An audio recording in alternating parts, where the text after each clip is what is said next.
Welcome to the Somatic Movement Summit, a free online event where you'll learn from leading experts how to embody all of yourself through the medicine of movement. Share this powerful program with your friends and family, and come join us on Facebook at The Shift Network. And now your host, Gayatri Shriefer.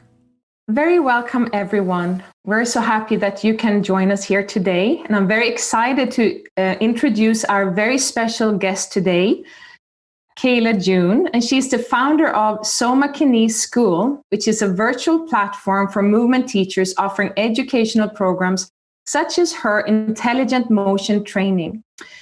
Kaila has developed Somatic Groundwork, and she has dedicated her life to using movement as medicine. So it's with great pleasure that I'm introducing Kaila here. Welcome. Thank you. It's such a pleasure to be here. I'm really excited to have this opportunity with you. Yes, wonderful. Thank you. So please tell us a bit about your work. So about 3 years ago or so, I started moving all of the work that I had been doing online, and that was a really big shift. And the Somatic School emerged out of that. And partly my reasoning for that was to be able to reach more people. And also my focus shifted to working with movement teachers, where before I had worked really with general population, athletes, just your everyday person wanting to move and feel better. And I was really interested in bringing, I guess, the things that I had learned as a movement teacher and the multi-dimensional way I had kind of evolved into working. I wanted to share that with other movement teachers. So the Somatic School is really about embodied movement science. And it's this conversation that merges I would say that kind of discovery-based place of knowing that we have, that inside-out experience. So the qualitative, experiential learning and knowing that occurs as we are being in a moving, breathing body. And then I'm also very fascinated with exercise science. So that's more of an objective lens and comes from more of an evidence-based perspective. It's quantitative in nature, and it's that kind of outside-in approach to understanding movement, performance, and function. So the Somatic School is about bridging these two ways of kind of approaching movement education, and embodied movement science is what is coming forward. Sounds wonderful, Kaila. And I know you have a bachelor's of fine arts and also master's in exercise science. So how has that informed you in developing your own work? It's informed me quite a bit. You know, I came into movement as a dancer. I was raised in my mom's dance studio. So that's really my foundation and my base. And went then in, like you mentioned, to, college to study dance further. I was injured early on and had some very, deep transformative experiences also early on that were based around personal healing of trauma, I'll say. So those things prompted me to want to help other people through what I had come through. My mother was also injured when I was young, and she actually spent years teaching us dance lying on a bed in the studio. So this idea that our bodies are actually fragile or have holding that can really inform whether or not we are kind of at our full capacity or able to really meet our potential, it was really clear for me. So in this, I guess I would say, exploration of figuring out how we stay home in our bodies in a way in which we feel safe and held, and we are in friendliness with not only our experience of the life within us, but our experience of this greater life that we share. Eventually I got to exercise science through personal training. And it was there that I ended up getting a master's in exercise science. So here's what happened for me is that I realized once I got over here to more this, again, evidence-based science, there was a whole world that I'd never been introduced to, even though I had, spent the majority of all my hours researching movement. And then it's when it hit me that, oh, wow, there's these two sides. I call it the movement education continuum. There's these two sides that don't talk to each other very often. And what if they did? And that is really what started my work with the Somatic School. And at that point, I began a process of working one-on-one. So I moved from working with groups into working one-on-one. And that was about 10 years ago. So over the course of 10 years, I've had probably 30 or 40,000 client sessions and really learned a lot from the intimacy of working with clients. And and that bridge formed. That really, if we bring together the tools from these kind of two sides of the spectrum, we have a much better opportunity at really helping our clients with meaningful and sustainable change in their own lives. Absolutely. So let's speak a little bit more about that. So after seeing so many clients and also developing your own work, let's spend a little bit of time on what is a holding pattern and what is a somatic unwinding process. So, I think, holding patterns, we can look at it in two ways, right? So we'll start with saying that a pattern is really any habit or behavior or way of being that we rely on to help us live our lives. And this is part of what we do. It's like a survival response, right? Based on our personal histories, what we've learned from the past, what we are faced with in the present, those things that we do regularly and with rhythm in a consistent way, we develop patterns. And I suppose this is nature's way, right? Using the least amount of resources in the, which is energy, right? To really produce the most. When I speak of a holding pattern, it's those habits or behaviors that maybe at one time were there for a reason, right? Our body adapted towards this choice and towards this pattern for a reason, and then over time have become problematic. So it's really a question of how to unwind, what we talk about disengaging a holding pattern and replacing it with a new choice from the present moment that really can then serve our continued potential in life, our development and our growth. The thing that's interesting about a holding pattern is that it is multifactorial. So this can involve our emotional, psychological, energetic, structural layers of self. And so I find that entering through the somatic way is really the most effective way to do this repatterning process, because it's through the somatic way that we're able to access all of these different dimensions of ourself.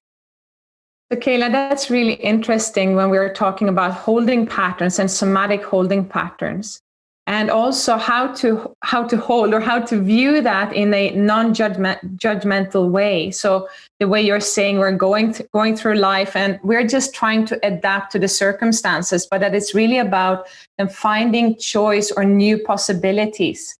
So can you talk to how would we find those new possibilities and what is somatic unwinding? Yeah, so powerful, this word possibility. In somatic groundwork, the first, I would say, step or the way in which we can enter really exploring possibility comes from creating what we call the somatic container. And the somatic container is such an important piece in the ability to repattern, because it essentially indicates to an individual, and not just to the cognitive self, but also to the nervous system and to the deeper intuitive self, that it is okay to change in a way. This is safe. I am being listened to. I am being seen. Like you said, this is a non-judgmental experience, and it opens up the possibility for really learning. So the somatic container is, again, it's about holding space. And that is where the practitioner or the other person in the relationship, the teacher, if you will, is really practicing a sort of presence, non-judgmental, and also giving permission. I would say it's a presence of providing permission, which then allows for experiential learning and also is helping to support somebody to find that teacher within, really, to learn to listen to the resources that they have within themselves and through a guided process, really kind of uncover solutions for themselves. So it's about curiosity, investigation, and discovery. Within that process, there's also a real tending to the nervous system. So eliciting that parasympathetic response and bringing forward a sense of calm and ease, that sort of thing.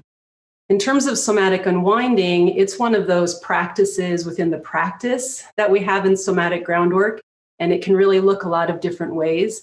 But essentially, somatic unwinding it's working with the interrelationship of our primary sensory communication system, so the nervous system, but then also the fascial matrix. And it is about bringing our moving awareness into the experience of being inside of this living architecture.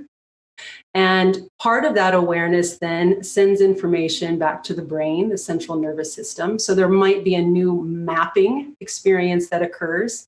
So we know of this as sensory motor amnesia, right? So a way of awakening maybe places in the body that have gone dormant, that really just haven't had attention. So simply it's paying attention, allowing then the brain to register and map that information. However, what's so interesting about the fascial matrix is that it also has its own intercommunication system across the tissue structure. And this is really through the deformation of the sensory receptors embedded within the tissue, sending out electromagnetic fields that apparently are even more instantaneous than the kind of electrical impulses that go up to the brain. So there's a way in which, through somatic unwinding, paying attention and oscillating between cognition and intuition, which we can do a small practice of this in a little while if you'd like, we can then inform change actually across the whole living architecture because of this communication in the fascial net. So it might sound kind of complicated, that back end piece, that science piece, but the practice itself is actually quite simple. It's very accessible, really effective, and the end result is moving and feeling better, which is a great end result to somatic unwinding. Yeah, that is excellent. And that is one of the things that I love so much about somatic work, is also that it's so profound and also so easy to access in many ways. So by improving the sensory-motor feedback loop, we can actually create new patterns or find new possibilities to venture into. But I love to hear you speak about it. And of course, the neuroscience behind it is so rich and so intricate. And I love also the way you're just taking it back to really making it grounded and clear and easy to understand. And there was one thing that I was really taking to heart as you were talking, and that was the thing of the practice holding space for the teacher within. So in the somatic tradition, a lot of focus is on empowering the individual to be self-reliant, self-resilient, all these kind of things. So can you talk more about the teacher within, what that is, and how can we access that? Accessing the teacher within.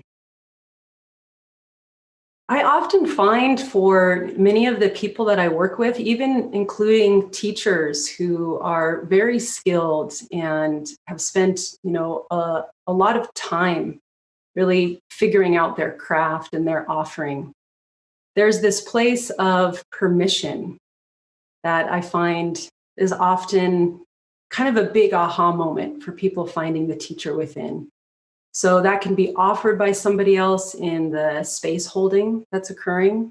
Inevitably, it's somebody inviting themselves in, however. So I'll often begin a practice of somatic groundwork with, I invite you to invite yourself into your living, breathing body. And of course, for each person, that's going to be very different. That's the amazing thing about the somatic wilderness. And I think something that we learn over time, the more we practice through this somatic way, is we begin to really understand that we're investigating our personal consciousness. And certainly it's a very individual experience for each one of us. So if I can honor my own experience, that then lends a greater capacity or ability for me to honor somebody else's personal experience.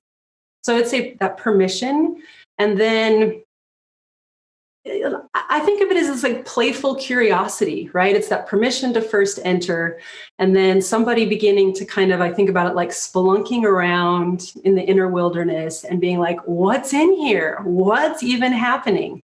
And there's something so profound about investigating ourselves that is always present, always here, the birthright to each and every one of us. And for many people, it's like what they didn't know, they didn't know. And suddenly they meet themselves with an intimacy that brings forward a sense of agency and also responsibility to the experience that I'm living comes from me. And the experience that I have in life and the way that I relate to others actually is within me to begin co-creating in a way or reciprocating with others. So quite simply, I believe it's beginning the practice to find that teacher within and getting really curious, having fun, not taking anything too seriously, and being ready for the unknown to emerge. Yeah. Mm. And those are really great learning qualities. You have been mentioning curiosity, feeling safe. You have been saying to not take it too seriously. So those are all qualities that are going to put us on a pathway or in a place where we can be curious, where we can start to investigate, and where we can maybe just be open to the possibility of whatever is going to arise. And also what you're saying there about when it starts when we recognize that my experience starts within me, my interactions are resonant from me. That's a very powerful place to be. And that I find that gives a lot of power to the individual to be able to process our own experience, to be able to I would say impact our life experience just based on our ability to be able to sense ourselves, track ourselves, and make sense of the inner landscape. What could you add to that? I mean, that was beautifully said. I so agree with that. And it speaks to the importance of the somatic way and somatic exploration. In some ways I have, I've just been so appreciative, I'm going to say, to the friends that I see over the course of my life who are, for example, activists. And they're activists in a very specific way where they're taking a stand and they're working towards something for the greater good, whether that be in a political sense or that be for the environment, like our water and our energy resources, whether that be for the rights of children or other unrepresented populations. I've always found myself to be this activist of coming home to the body, coming home to ourselves, and that we use movement as medicine, as really our way to help others return as well. So we have spoken about different types of movement already when you have been speaking about the spectrum or the continuum within the somatic field or movement field. And so you're saying movement as medicine. Would you say that it's conscious movement, that it's movement with awareness, or what type of movement?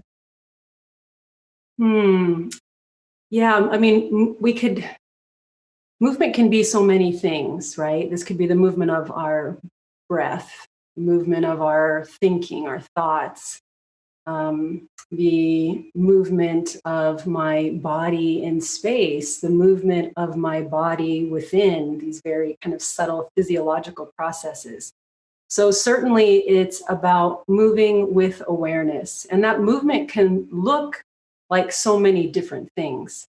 it's this awareness piece, this being kind of checked into the experience of being in movement in this now, that is what lends movement to being medicine. However, I do want to say, for years and years teaching at a gym as well and seeing people come in and out, right, of the gym and go to their machine and put on the TV or put in their AirPods, or I guess it wasn't AirPods then, those are relatively new, but whatever, putting in their music, putting in their kind of media, and in a way doing their kind of movement work kind of in a checked out way, like not really necessarily being in the body. And there is still benefit. Our bodies love to move. So I guess I would say this, if we're looking to use movement to change or shift holding patterns, if we're looking to use movement as a way to really kind of like alter our either health parameters, our performance parameters, to improve our function, to improve greater relating into the world, that awareness piece is going to be part of the recipe. Absolutely. Wonderful. And then you speak about channels of awareness. Now that we're on the topic of awareness, could you talk about what that is? So I use the idea of channels of awareness as really kind of indicating all of these different kinds of pathways for using our awareness, our sensory system. So, I often think about sensory feedback happening in a few different buckets. So one of those would be exteroception. So our ability to register the world around us. Interoception, the ability to register our inner landscape, and that is which within us. There then is also proprioception, which is really kind of combining those two buckets, which gives us a sense of balance, connectivity, and grounding in space. And then, recently with the coining that, Dr. Porges has given us with polyvagal theory, neuroception, our nervous system's ability to register all on its own, a threat or a sense of safety. So, anyhow, we have all of these different kinds of sensory awareness categories. And the channels of awareness are saying, hey, there's a lot of different ways to come into embodied relating with ourselves and the world around us. So a couple of key channels of awareness that we practice in somatic groundwork would be touch, contact, and that touch and contact with the earth. So a lot of somatic groundwork is done on the floor in relationship with earth and with ground. That contact can also be my own hand on my body, giving me feedback how my body is shape-shifting or changing, forming and reforming in the moment. Another channel of awareness, of course, is our breathing. I think this is probably the most common channel of awareness for people. So this ability to pay attention and track the kind of sensations of the breathing cycles. Then there's our use of eyes and vision. So not only our eyes out into the world and what I'm seeing in the space around me and how I'm seeing, how I'm orienting. That's a very interesting practice. But also when we close our eyes, and I talk about the 3,000 eyes opening within us, what kind of sight or seeing that is. And then we've got, the channels of awareness, the fluid system. So whether we might find a connection into the cerebrospinal fluid or the lymphatic fluids or the blood. Some people have a real inclination for feeling the movement of fluids, organs the same way. A favorite one of mine is bones, coming into the bones and tissue overall. So it, allows for a little bit of a playground with our awareness, especially those who are new to this idea of sensory refinement, who really don't know how to answer the question, what am I noticing? What am I feeling? We can start to kind of set up, opportunities through these channels of awareness and start to track different aspects of our being, essentially. And you're pointing to the richness each of us have within us. And we're so wondrous when we're, like you said, turning on the 3,000 eyes within. I thought that was such a very good analogy of opening up to the inner landscape, to the inner world, And also you were saying that the breath is often used as one of the most common points of awareness, or to where we can place our awareness and start to notice just a simple thing as our breath. And then we're already sensing, we've already made that shift in awareness and perception. And from there, I think it's really beautiful the way you're talking about it, that we don't have to make it so complex. There is an entry point for each and every one of us into ourselves, where that somatic world naturally unravels or opens itself, wouldn't you say? Yes, love that. Opens itself. Absolutely. Yeah. So I think you're using very, maybe for some people, advanced language, and I'm right there with you, and you're pointing to the complexity. But I think also, again, for all of us to remember that in every moment we have our breath, we have our awareness, and we have the freedom to place it wherever we want to. And you have really inspired by opening the map in a way. So where we could go into the fluids or the bones and all these different things. So to continue here a bit, as we're developing our somatic awareness, what are we going to be able to do with that? So one thing that I've read in your text, in your writings, is this gem of practicing somatic awareness and then taking it into your life. So making it into an applicable life skill, or moving into the world. Can you say something about that? How do you view that? How would one go about cultivating that and then bringing it into the world? The first thing that comes up for me is about relationship. For me personally, in my life, relationships have been a very rich place and also have been very intense. So my greatest challenges have come through relating with others, and of my biggest joys as well. And this kind of starts to point to the ability to respond rather than react. So what's a creative response in a relationship rather than a reactive response that comes from habit, or again, comes from this patterning that may have been set up over the course of our own past experiences, personal histories, often called perceptual artifacts, right? The things that have come before us that then have manifested into why we are the way we are now. In terms of somatic practice and how this can help with relating to another, when I'm in the practice of somatic groundwork, for example, and one of our primary practices is that of yielding. And we call this one of our grounding resources.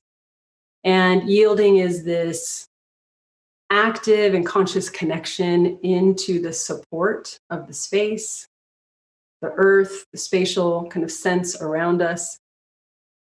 It is that awareness and attention of my breathing. We use something called expansion breathing, which is watching how the breath changes our bodies forming and reforming. And it's through this process of yielding that we start to practice feeling connected, supported, being held. And then from that connection with gravity, really kind of indulging into gravity, we get this push back from the earth through ground reactive forces, and we get support back into our living architecture. All right, so what I ask of my students when we practice this is at the end of a practice of yielding, maybe 10 or 15 minutes in, to say, okay, what is this pattern right now? What does this feel like to you? What might you name it? What are the colors, the textures, the sensations? We'll just use a lot of different language so that somebody can actually, again, create a map for what this restorative, active rest place is. One that is safe, one that's in connection. Over time, then, that literally starts to be a pattern that we can draw on even in very intense situations. So coming back to the relationship, one of the things that I'm very aware of that can happen in a relationship is being triggered, right? Something is said about me, something is said to me, something is said in such a way that then I kind of bring it into being very offended, or I connect it into something that's happened in the past, and I might react in a very strong way. And later on, when I look back at that moment, I might not be really all that excited about the way that I showed up. So what if instead we're able to be in the moment, to be in that moment of feeling a trigger arising in the body? And the reason I can feel that rising in my body is because I've been practicing intimacy with Soma, because I've been learning to listen to inner sensations that are subtle and nonverbal. And then I've also got a map which feels safety and connection. So in that moment, perhaps I don't react. What if I can creatively respond? Or what if I can instead find silence and listen and come back to breathing? I mean, that kind of a practice and relationship will shift everything in our lives. Those that, intimate relationships we have with lovers, partners, children, parents. And this then it can extend out into our communities, our society, people we work with, people we pass on the streets. So there's a sense of the somatic way being able to change the way we relate from really the inside out. And then this can change kind of our global understanding of one another where we can move towards deeper connection with our humanity. Oh, my heart is full listening to you. And what you're talking about is that powerful transition and realization that we can impact our life and we can cultivate skill to change our life and our interaction with our surrounding. Now, as we're nearing the sort of end of the session, I would love if you can guide us through some practice where we can take this into self-experience. So let's do a little somatic unwinding. So you might be sitting right now, you might be standing right now. You can really take any kind of posture that you'd like. And I am a guide for this practice. So I'm going to offer a recipe for somatic unwinding. However, what's most important is that you're listening to your body's cues. So if at any point, if there's something that I'm saying that's not quite right for you, then do what is right for you. So you have ultimately choice in doing what you want to do through this practice. So let's start. We can do this with any body area because it was probably most accessible in this particular format. Let's start with doing a little somatic unwinding, beginning with the neck. So what I invite you to do is begin finding some motion of the head. So if you've been listening to us, you've probably been quite still. So this is an opportunity to bring in movement through the head and through the neck. And in this beginning part of somatic unwinding, this is about joint exploration. It's really this question of, okay, what's available to me right now? How does it feel as I move through normal joint range of motion and in a variety of ways? So it doesn't need to be super patterned, like you don't need to do the same number to one side or the other. Instead, allowing some natural exploration, meaning being guided into movement. Okay, so now that you've gotten a sense of how you're moving and where you're moving, what are you noticing? Is there an area where you might feel more sensory feedback? We call this a stretch, right? Tissue is not actually stretching, but we have this feeling of maybe expanding or opening in an area as a stretch. So as I'm doing it, I notice, when I take my ear to the side, this really lights up quite a bit of sensation here down the neck and through the shoulder. So find one of those moments for you and pause into the end of that. So not towards pain, but to where you can definitely get some feedback. And then coming out of it. And do that a few times. And as you're moving kind of easy into this sensation, begin also bringing attention to how your body is breathing itself. And right now we'll say, just for the sake of simplicity, that if you stop breathing, that's a good time to stop moving. Find your breathing again and then move again. So we want our breathing to be fluid underneath this practice. Okay, so now move into that same kind of pathway. So we're going to call it as a pathway. And begin to get really clear about what you're noticing. So for me, I'm like, okay, side of the neck, down the front of the shoulder. And I'm actually going to bring my arm into it because I can tell that if I was to take my arm into it, that I could lengthen the pathway of that sensation. All right, so now I'm actually feeling it down across the elbow, across the wrist.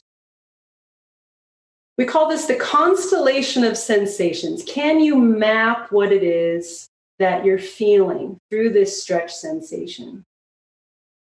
And then pausing into that, so we find what's called yield, so grounding, relaxing everything else that doesn't need to be under tension or extreme holding, connecting back into breathing, and then let that go for a moment. Okay, so we're starting to pay attention. This is what we're doing, is monitoring the feedback with attention. Let's do that one more time. And if you want to go into a different other side of the body or a different pathway, please do so. So I'm taking my head to the side. I'm going to find this same pathway because this is where I want to do my unwinding. This is really where the unwinding process starts. So I come here, monitoring with attention. And then we're going to start to intend change of this pathway through movement. Now, there's a couple of different things that can happen here. Maybe you're able to follow your body's intuitive cueing right away and begin to move with the sensation. That's what I'm doing right now. And I find that I come into a brand new place, a brand new pathway. Okay, so here I'm in a new pathway. I'm going to pause. Connect back to my breathing where I'm grounding, and then allow for movement to emerge again. Tracking the changing sensation as I go. Now, if I really move into this intuitive place, I'm going to find myself into what we call the spaces in between. And this is where we can really start to work with our tissue architecture. We don't kind of operate in planes and direct lines. In fact, it's through kind of more like a spider web, like spiraling helical type of organization. That feels wonderful, Kaila. I feel much more connected throughout now. That's a lovely exploration. So it's been a wonderful session. We've now come toward the very end. And so for people to find you and your work, where can they go to find you? So my website is my name, kailajune.com, Kaila, June, June.com. I also have a Facebook page, Somatic School, and you can find me on Instagram at Somatic School as well. And so, given what we have talked about here today, is there one last statement that you want to leave with the listeners, how they can create change in their own life, or what you want to send on their way? So I'll say what's kind of happening right here, that's just like the words are running across my mind, which is that we're all in this together. We're all in this together. And what the somatic way allows for is us to learn about the nature of ourselves so that then we can be present with the nature of others and hopefully continue to do this in a loving and compassionate way. Thank you, Kaila. And thank you, everyone, for being part of this great session with Kaila June. Thank you very much. I appreciate this. Thank you. Thank you for joining the Somatic Movement Summit, brought to you by the Shift Network. To learn more, visit somaticmovementsummit.com. To learn more about our global programs, to support you in waking up in all the areas of your life and taking inspired action, visit theshiftnetwork.com. Thank you again for joining us and for sharing this embodied path to vitality and wholeness with your friends and family.